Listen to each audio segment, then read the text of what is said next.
Hi everyone, my name is Derek Rodenizer, and I am gonna start this in 1 second. There. Hi everyone, my name is Derek Rodenizer. I'm coming out of Ottawa, Ontario. I'm the academic director at an independent school here in Ottawa, and I am an avid podcaster. I absolutely love podcasting. I think it's something that brings a lot of value to what I do as an educator, to my professional development, to how I go about interfacing with educators out there. So today I'm going to walk you through a little bit of a how-to in the world of podcasting. So it's one of those things where there are levels to this thing. So we can really go quite far with it, or we can go really simple.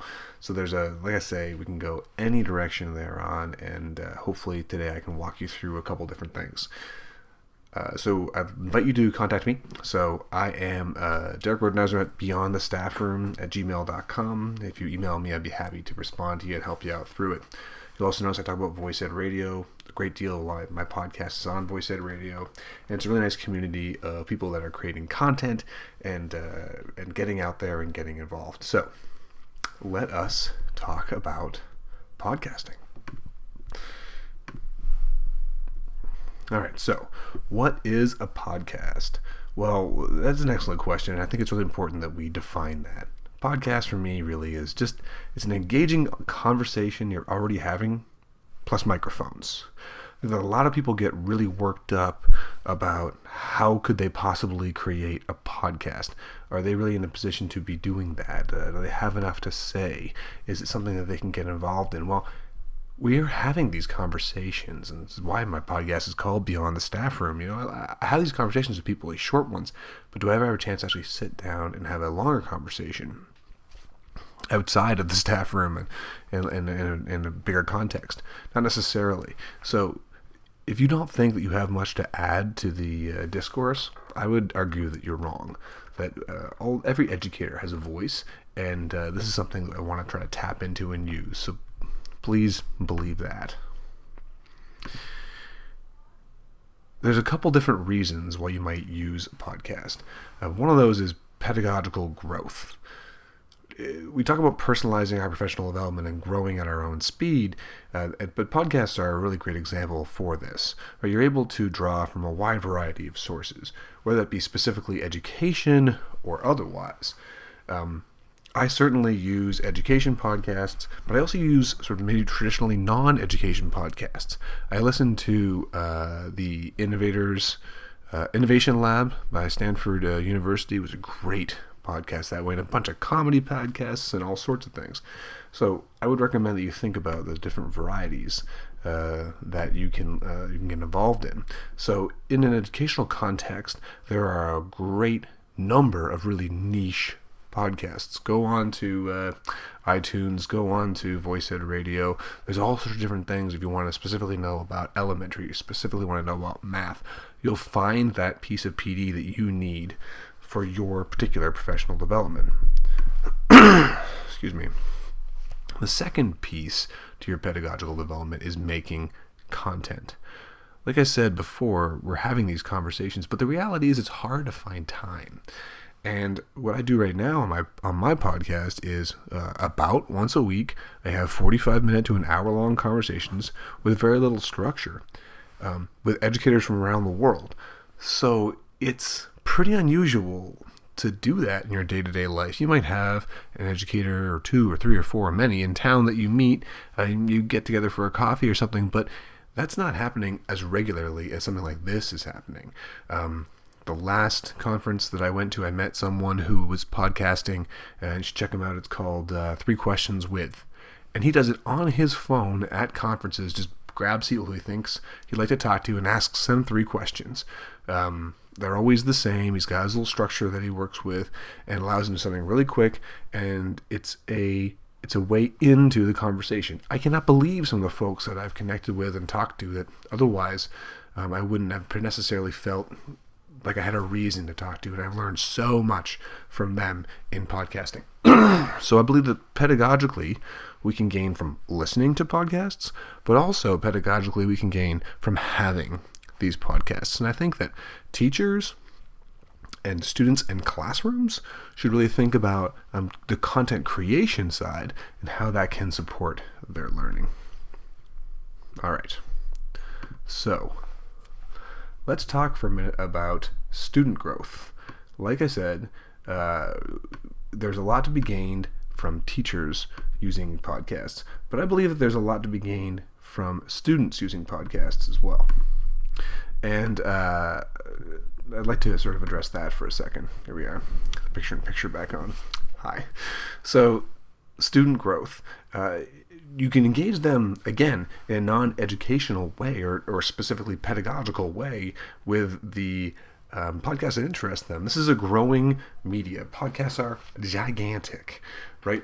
Some of the bigger comedy podcasts are listened to a lot more than television right now. Joe Rogan has better ratings than a lot of big-time network news.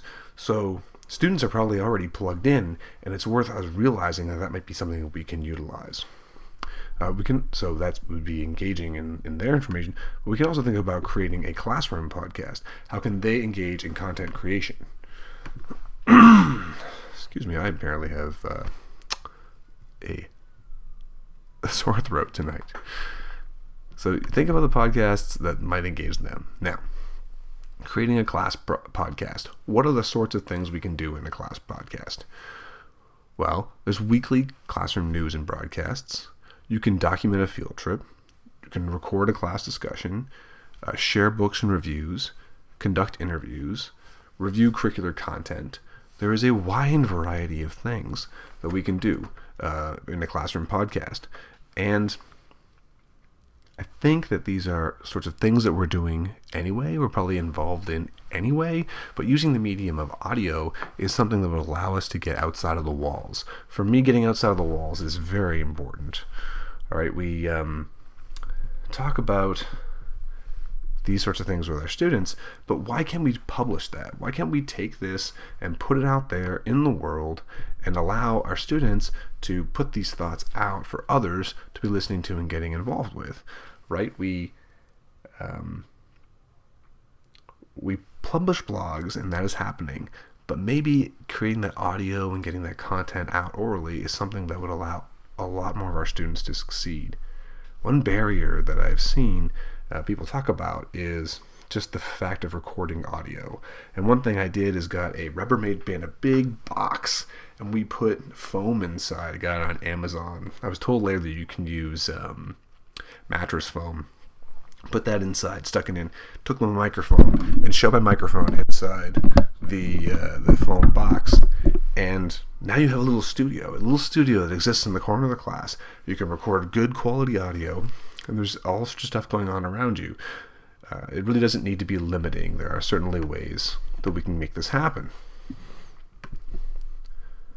So let's talk, I say my recording and whatnot, let's talk a little bit about the tools of the trade. So the things that need to be used, the things you might need to be aware of to allow this to happen. So there are a couple tools of the trade, and there are divisions to this. So recording, editing, and publishing, right?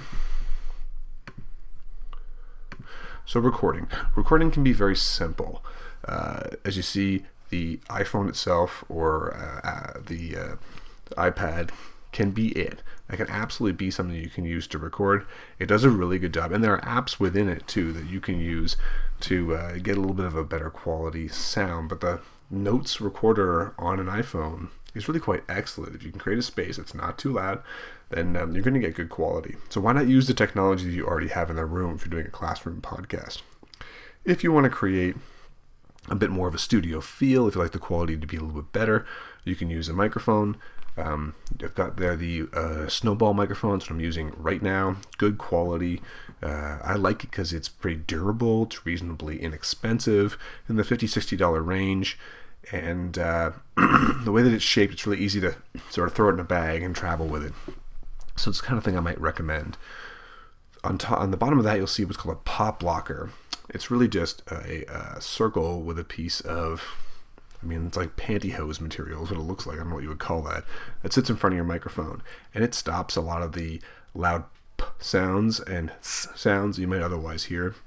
And it looks like this. I happen to have an extra one. Here we are, and that sits in front of your microphone, and that will change the quality of your sound pretty significantly.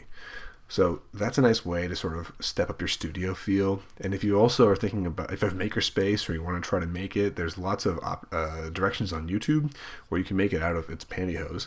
That's why I said that before. You can make it out of that and a coat hanger, and they're really quite cool. So I would recommend a pop locker. Also, bringing in guests. If you're bringing in guests, you want to have headphones. Headphones are very important for a couple of reasons. If you're talking to someone online, then if you don't have a set of headphones in, or they don't have a set of headphones in when they're talking to you, then you're going to get their echo. So your sound on their computer is going to get caught up by their mic.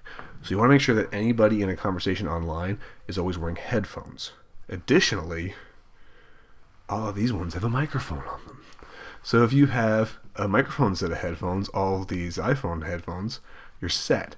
So a good chance most of your kids have an iPhone, or you have an iPad at school, you have something you can use, and most people, or a lot of people, have these headphones. So you might already be there with the technology, which is pretty exciting, I think. Bring in guests. For me, Twitter is my booking agent. Twitter is spectacular, and I use it extensively. I find that with Twitter, I'm able to get a sort of light sense of a bunch of people in education. It's this fast-moving river, right, of all sorts of different information coming at you way, way too fast. But the nice thing about it is you can look at all sorts of different things. For your professional development or for your students' learning, you can go and look and find somebody, connect with them through there, and then have a conversation. And with these podcasts, with the technology we have right now, having online conversations sometimes even easier than in person. I'm in Ottawa, like I mentioned, and when I have to organize to meet somebody to get together to have these conversations, it takes a decent amount of time for us to, one, organize it, and two, actually make it happen. But when we go online, we connect for 45 minutes. I send them the link 10 minutes before we connect, sound check, boom, we're recording. And so I use Zencastr, and the free option is excellent. The interface is easy to use, and I like it because it creates two tracks. So I just recently had a conversation with Jay, and here it is. Jay Dubois out of London, Ontario, very interesting guy. We talked for almost an hour. You click here to record, and off you go. So here I am. It shows me my levels. It's quite simple. At the bottom are the tracks available. So I get to have two tracks, which is great. I can then download them and go forward with that. So it's a really nice, simple way to do the recording. You can do it with a wide variety of things. I started my podcast by using Google Hangouts. I use Google Hangouts, and that allowed me to connect with people, and I could see them face to face, which was pretty cool. And I would take the audio down. You can rip it off and just use the audio. But the problem I had with that is it creates one track. And I really like the idea of having two tracks, and Zencastr is a simple way of doing it. Someone's much louder, much quieter. You can sort of level them out. Or what I often do is I end up typing, and you can hear my typing, and I'll delete that out. So you can do that in post-production in a fairly simple way with two tracks. So I recommend that, but you can use a wide variety of ways to record. And now so let's see here. You figured out your why you're running a podcast. Then you're figuring out all your information as far as how you're going to collect it, right? You've got your little studio, whether your studio be an iPad or whether your studio be a blue snowball and a pop blocker. You've got guests coming in online, or maybe you're doing it in classes. Again, a wide variety of ways to do that. But you'll probably want to do some editing. And to be completely honest, I don't do a lot of editing, but I do edit. So I use GarageBand. It's great for my Mac. Audacity is used by a lot of other people. And there's a few other softwares out there, but both of those are the sort of big popular ones, and I recommend looking into them. The way I set up my situation is that I do a template. So I just set up right here my music all ready to go, my intro, and that already exists. I then take my 2 tracks and I plop them in 1, 2, and off I go. So I've got a lot of my setup already done in advance, and you can go deep into the world of editing, and I'm sure that it's great. But when we're talking about getting the content out and really having these conversations, I think it's important that we don't get too caught up in it. YouTube videos are lovely for figuring out different ways to fade music in, fade music out, removing clips, various things of that nature, and you can certainly do that, but I would encourage you to say that on this one you can probably jump in and get going right away. It's also something you might find your students really enjoy. It can be a learning activity for them, just the editing and piecing together part of the podcast. And now you have this great content, and you need to publish it, right? So, lots of ways to publish it. I use SoundCloud as my home base for my podcast, and from there I publish to a wide variety of spaces. You need what's called an RSS feed to get that out onto iTunes. You'll absolutely want to get your podcast onto iTunes. That's one of the biggest ways to listen, but there's a couple different ways of getting there. So I'll take you to my SoundCloud account quickly. The reason I like SoundCloud so much is that I can share it from SoundCloud quite simply. Sorry here, folks. Let's get lined up. Okay, so did a podcast about the dyslexic brain recently, and then so here it is and it exists. You can press share, and that will allow you to share just a link, or you can also embed it. So you can take this code and you can put it into your web page, whether it be WordPress or otherwise, and you can put it in much like a YouTube video where it will sit on its own and be there for people to see, but you'll still collect the data on your on your RSS feed. So SoundCloud's a good one. I like the way it does it. Podbean is very similar. I also want to mention voiced.ca, because we are a online education specific radio station, and for me, I publish my podcast on SoundCloud, and then the radio station takes it off that and plays it on the radio. We also do live stuff on the radio. So if you don't want to get deep into having your own podcast and manage it in the channel and that sort of thing, if you're creating audio files, just MP3 files, you could send them to VoiceEd, and we're pretty interested in getting people started, and we would be able to play that on the radio and maybe even put it in our on-demand section. So it's a sort of a nice way to get your feet just wet in the podcast world.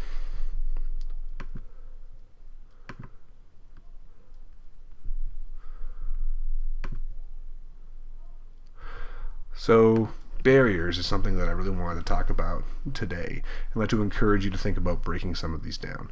First one is a personal value offer. I often hear, and I talk to folks doing guests on my podcast, or I talk to someone about creating their own, they're concerned about their value offer. They don't feel like they have much to bring to the table, and why do I want to talk to them? In this open market of ideas, I think it's really important that we all put what we are thinking out there. As an educator, you absolutely have an important voice, and I think it would be remiss not to make sure that we get as many voices out there as possible. So even if what you are going to be talking about is something that you think people might already know, that's not the case, right? You'll get listeners who want to hear the content that you are making. If they don't want to hear it, they'll move on to somebody else. So don't be worried about boring someone. If someone doesn't want to hear your content, they'll just move on, right? So it really is a space with room for lots and lots of people. Second barrier, technical knowledge. So there's a concern that you need to be a audio sound technician to be able to manage all the technical knowledge needed to get a podcast out. That is not the case. What you really need is an iPhone or an iPad, and that's it. You don't even really need to edit. But you could. Let's say you record it really simply, you put it in GarageBand, and then you send it out to Voice Ed Radio. Bam, you're a podcaster. There are levels to this, of course, like anything else, and you can do a lot of things within it. You can create a little studio in your classroom or at home. You can edit extensively. You can put an RSS feed and get it up on iTunes. There's lots and lots of things that you can do, but you don't need to do all of those things. You can just take a little step into the world of podcasting and get out there and get your voice out there, get your students' voice out there. Third, time. Time is the currency of educators. Without question, time is the currency of educators, and it's important. And I know you're busy, and we're all busy. So if you're going to do something, it has to have value. And it has to be able to hit 2 or 3 or 4 birds with one stone. And I would argue this podcasting doesn't take up too much of my time, but it does bring a ton of value. It's something that I'm able to make a ton of connections and bring a lot of resources to my class, and I get questions answered. I get all sorts of information, data, and knowledge from just listening to and creating podcasts. Particularly listening to podcasts, I do almost exclusively while walking my dog or folding laundry. So this is time that I have to give, and it works out really well for me.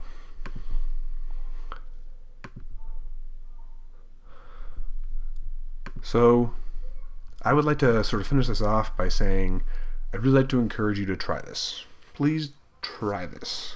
It'll work in your classroom. It'll work your professional development. Listen to Beyond the Staff Room or any other podcast for a bit. Get a sense of what's going on and just give it a go. Sometimes we need to jump and build our wings on the way down. And I think podcasting is a really great opportunity to do this. So I'd encourage you to ask me any questions that you might have. Send me an email at beyondthestaffroom@gmail.com. I will respond to you, and I will absolutely get your questions answered. Thank you so much for your time. I think podcasting is something that you'll enjoy and get a lot out of. And I'm glad you watched this video, and I hope you have a fantastic day. Thank you so much.